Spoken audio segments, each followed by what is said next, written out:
What's good, YouTube? I'm back with another video. Today we're gonna react to Nick Crowley, The Internet's Darkest Corners 5. Now, y'all, this is part 2. Yeah, I said I was gonna do it, so let's just get straight to it. Let's get straight to it.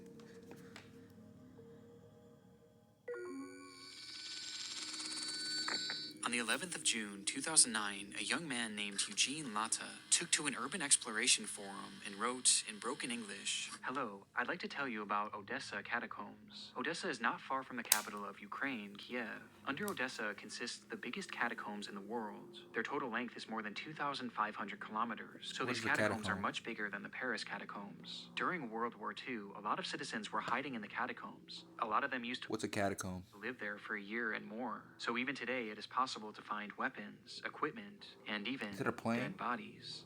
Every year, a lot of explorers get lost and even die there." Oh, it's a place? His post was accompanied by a series of photographs from the underground labyrinth, which stretched over 1,500 Oh, miles. is the labyrinth the catacombs? I was wondering what that was. Its paths winding aimlessly deep below the surface of the earth.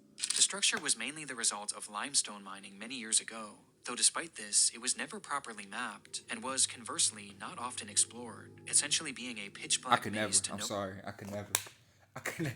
Dude, y'all are brave. I could say that people who do stuff like this, like going like places like this, like real actual people, because you know some people do it for like fake content, you know, with a whole bunch of people and all that stuff. But it's some people that actually go in there, just them and cameraman, or just them by themselves, or just them with some friends, and actually explore some places. Like, bro, I could never. I'm sorry. Where? I could never. Bro. Given that the area wasn't well known back in '09, the post was met with amazement. Fellow urban explorers applauded the location Unless we and get supernatural abilities or something like that, bro. That's the only way I'm doing that. I'm saying, I'm being honest. I'm being photographs that Latta had taken, wanting to see even more.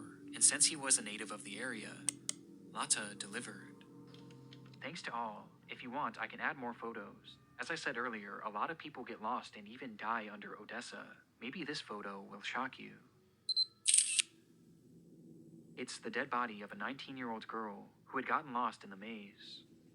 Though it's censored here, the image shows 3 young boys staring blankly at the camera as they stand behind a badly decomposed body. Understandably, this image caused a lot of intrigue on the forum as other users began to press for more information. And sure enough, it was a story that Latta knew well. 3, 2, 1. Happy New Year, everybody! Happy 2005! It was New Year's Eve, the final day of 2004, when a group of teenagers made their way down into the catacombs to begin their celebration. This wasn't super uncommon at the time, as many of the entrances to this labyrinth were very easily accessible. I don't understand it, bro. I don't understand it. They just like, I don't know, like, are we gonna discover why she was there? Was she like kidnapped? Like, what happened there? Like, I don't think she was just in there for no reason, right? Like, just walked in by yourself and just went in there, no food, nothing, just went in there. I don't think that happened. I don't know. That don't seem like one in particular just so happened to be located directly next to the public school, School 56, and had just been left wide open, making it the perfect place for friends to sneak a few drinks. As the group began to grow more intoxicated, one of the girls wandered off in search of a place to relieve herself. However, she apparently took one too many turns and soon found herself completely alone. But in that case, She cried out, but the tunnels were just too complicated. Each step she took led her more and more into obscurity. Her friends tried to find her, or maybe they didn't. We really don't know. See, that's the part that I'm on. Like, bro, like did y'all not try? Like, what happened there? Like, I would assume in a situation, because in my head I'm like, bro, they had to be like bodies. She had to go in there by herself or something like that. Because how do you go in there with a group of people and no one like thinks, okay, let's call 12. Let's look for her. Like, she had to be in there for a while. Did somebody come and get her? Like, but in their drunken state, they left the tunnels without their friend and never went back to find her. What?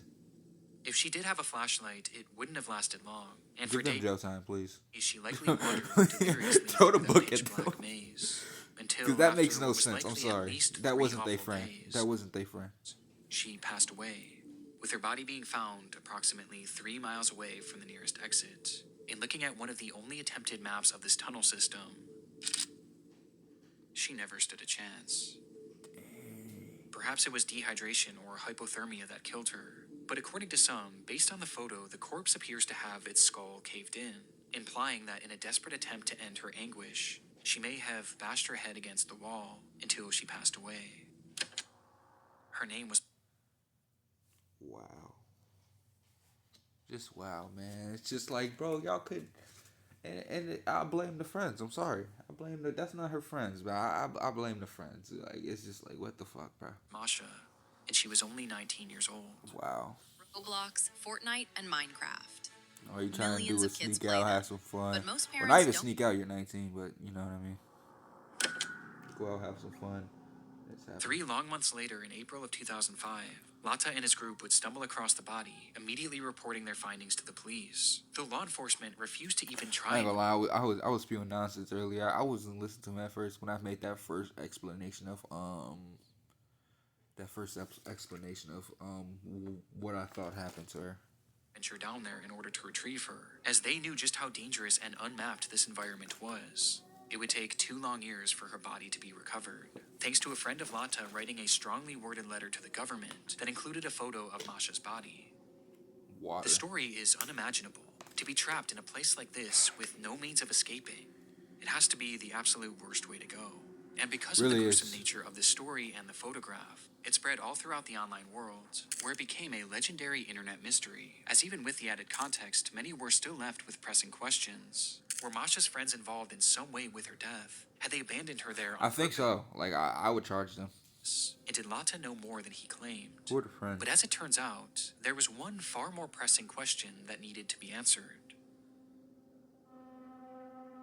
In 2015, a full decade after this photo was taken, a journalist named Mike Pearl had picked up the case with the hopes of writing a Halloween article for Vice. And in his research, he made a rather unusual discovery, as according to him, Masha seemingly didn't exist. Pearl was never able to find any verifiable proof that a girl named Masha had ever gone missing in that area. He was also not able to find any death records of anyone by that name either, or even any reports of a body being pulled from the catacombs during this time frame. What? Something just wasn't adding up. And it got stranger from here. Sometime after the photograph began making its rounds, one of the most prominent explorers of the Odessa catacombs put out a statement on his own website in regards to Masha, which read, "Besides the original photographer, there isn't one person, civilian or law enforcement, that can confirm the story. We believe it is just a practical joke and the corpse is fake." Following this revelation, Pearl was able to track down Lata, who was unable to recount where the body was roughly seen, or even how to get in touch with the other people shown in this photo, none of whom had ever come forward to back his testimony, which makes the credibility of Lata and his story of Masha incredibly shaky at best. Okay, so does he get time for making up false allegations? Because, like, I don't know, man, at this point, because, like, I believed it didn't make sense either, because it's just like horrible friends in that case. It's just, like, horrible at that point. However, this is where the crux of the mystery stands today. When looking at these photos, one thing is apparent to me and essentially everyone else who has seen them. The corpse shown seems very real. It matches the decay of the bodies found in similar environments, with that one prominent Odessa explorer eventually deleting his statement at some point over the years, leaving the general consensus that this is in fact a real corpse. But if the story of Masha isn't true, then who is this? Well, we have no idea. It's entirely a mystery. But the reality of the situation is that bodies being found down in these catacombs isn't totally uncommon. Over the years, many explorers have gotten lost down there and suffered the exact same fate as the story of Masha. But on top of this, these tunnels have also been used by murderers as a dumping ground for their victim's body. Yes, of course. Like, that's exactly, like, I knew it, bro. Like, it's always abandoned buildings, caves, stuff like that. I would never go down there. Like, bro, I'm not running into no psycho that just got done with a mission. Like, bro, I'm not running into John Wick down there, bro. I'm good, bro. Imagine, bro, you just run into an old man with a long beard, just got done off a hit, bro. Like, I'm just saying, bro. It's just, I'm not risking it. I'm just saying. With either one of these scenarios being possible in this case. Though the frustrating part is that we may never actually know who this person was or how they died. As I and many others have doubts that this body was Or, hear me out. I know this sounds dumb. What if it was like a prison break tunnel, and you go through the tunnel, and then a group of prisoners run your way, and they get you up. That was a dumb story. Never actually recovered, just simply due to lack of public information and news reports about it. And instead, the reality is that this corpse is probably still down there somewhere, and has simply been lost to time, as sections of the catacombs have been known to flood and cave in, sealing them off from the outside world forever. So for now, and potentially the rest of time, the story of Masha will remain an internet mystery. Okay. Next one. Faces. It's September 1985. A hunter trudges through the wooded terrain of Christie Creek, Montana, on the trail of something big. He had been hunting a large black bear. Why? What the fuck are you doing, bro? What are you doing? Like, what are we doing in life? Like, bro, do you have? I mean, I guess if you got like, you got a team, like you got mad ammunition, right? You're not one of the people that just go around with, like bows and shit, right? Like you're not caveman in it, right? Like I hope you got mad ammunition, mad, I don't know, freaking vest, armor at this point. I don't know, bro. You're facing a beast. You might need armor. He might need a sword too. I'm not gonna hold you, bro. This is seeming very grim. Managed to land a single shot, causing the animal to take off, leaving behind a trail of blood. He followed this trail all through Sniper?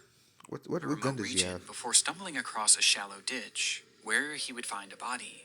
Though not the body of the bear he had just shot, and rather, the body of a woman, reduced to bone. The remains were quickly sent off for forensic analysis, though very little could be determined other than the fact that she was a young woman, and that she had been murdered, as they found 2 bullet holes in her skull. With there being essentially no other information to go off of, a special team at the FBI started creating a composite of what But I heard the black bears aren't really the aggressive ones, right? It's the other ones, the polar bears, right? I'm not sure if that's true or not. I just heard it somewhere. They be saying dumb stuff on the internet. I just want to throw that out there. It may have looked like. This was the result. This was their first attempt at depicting Miss Jane Doe, who they would later dub Christie Crystal Creek, though it wouldn't be their last. The uncanniness of these depictions is undeniable, and recently I've fallen down this rabbit hole of disturbing police sketches and recreations. As though these can often be very helpful and do lead to legitimately good results, there are often times where they appear almost non-human, with many examples like Christie's being shared online on the FBI's website in order to enlist the public's help in identifying these victims, with one of the more notorious examples coming decades later in 20... This will give you goosebumps. Okay, yeah, I'm locked in, bro. I'm locked in for this one. It seems very interesting. Seems very interesting. In 2014. The discovery was made on June 5th of that year, when a group of highway workers were mowing grass in the town of Geneva, Wisconsin, when they noticed a pair of strange-smelling suitcases. Inside them were 2 bodies belonging to 2 women, both in various stages of decomposition, and both appearing to have been strangled to death. One would quickly be identified as 37-year-old Laura Simonson, while the other was in much worse shape, and distinguishing her facial features proved extremely difficult. But this didn't stop them from trying.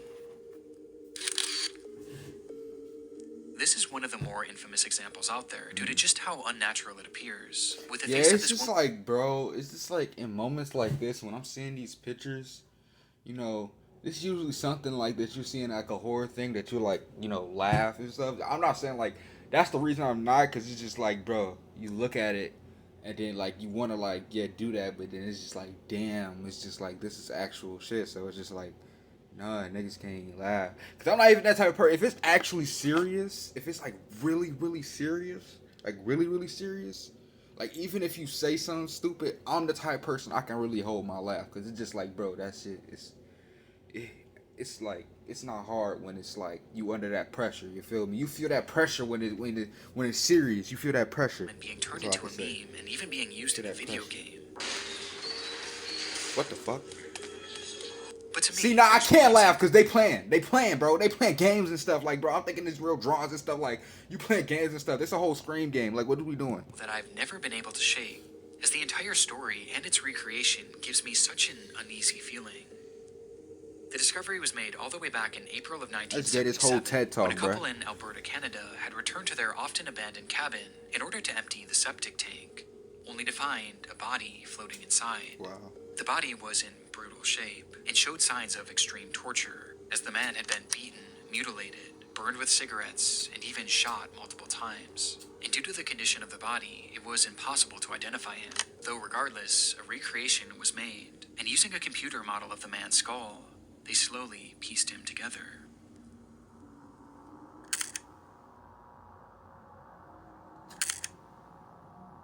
Wow.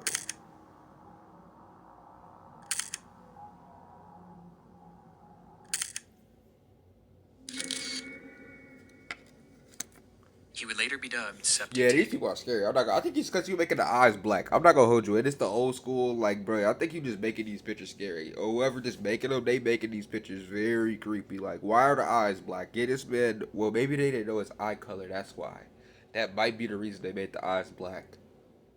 Sam. There's something so depressing about these composites, as these are real people with real stories and real names, that have been reduced to these horrifying images and tacky nicknames. But there's another side of these police sketches too, as when dealing with victims, Oh, it's that's what he was showing. Oh, I did not mean to do that. Let's like the video though.